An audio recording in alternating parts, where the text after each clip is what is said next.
আপনাদের মাঝে এই মুহূর্তে বক্তব্য নিয়ে আসছেন ঢাকা মহানগর উত্তর ছাত্র অধিকার পরিষদের সংগ্রামী যুগ্ম সাধারণ সম্পাদক ফরহাদ হাসান ভাই।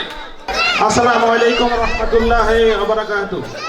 ঈদুল আজহার পরবর্তী সময় গণ অধিকার পরিষদ রূপনগর থানা কর্তৃক আয়োজিত ঈদ পরবর্তী পূর্ণ মিলন অনুষ্ঠানে সবাইকে শুভেচ্ছা এবং অভিনন্দন।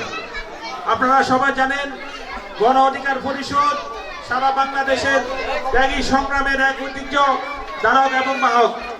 আমরা এখানে যারা এসেছি সবাই অত্যন্ত ত্যাগী এবং পরিশ্রমী ছাত্র, যুব এবং গণ নেতৃত্ববৃন্দ।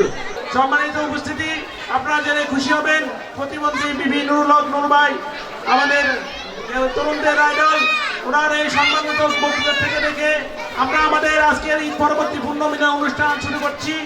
আমরা চাই এই তরুণদের মাধ্যমে সারা বাংলাদেশ একটি উজ্জীবিতমান এবং প্রতিষ্ঠিত হোক, যাতে করে সারা বিশ্বের কাছে আমাদের তরুণদের একটা জয় জয়কার সৃষ্টি হোক। আমরা চাই আমাদের ভিতরে ভ্রাতৃত্ববোধ সৃষ্টি হোক। এখানে হিন্দু, বৌদ্ধ, খ্রিস্টান, মুসলিম, সারা বিশ্বের যত মুসলিম আছে সকলে যেন বাংলাদেশের একটা আইডল হিসেবে মনে করে এখানে শান্তিতে বসবাস করতে পারে। আমরা অত্যন্ত ধন্যবাদ জানাই যারা আমাদের মাঝে আজকে এত সুন্দর একটা অনুষ্ঠান আয়োজন করেছেন। সবার প্রতি কৃতজ্ঞতা রেখে আমার বক্তব্য আমি এখানে শেষ করলাম। আসসালামু আলাইকুম ওয়া রাহমাতুল্লাহি ওয়া বারাকাতুহু।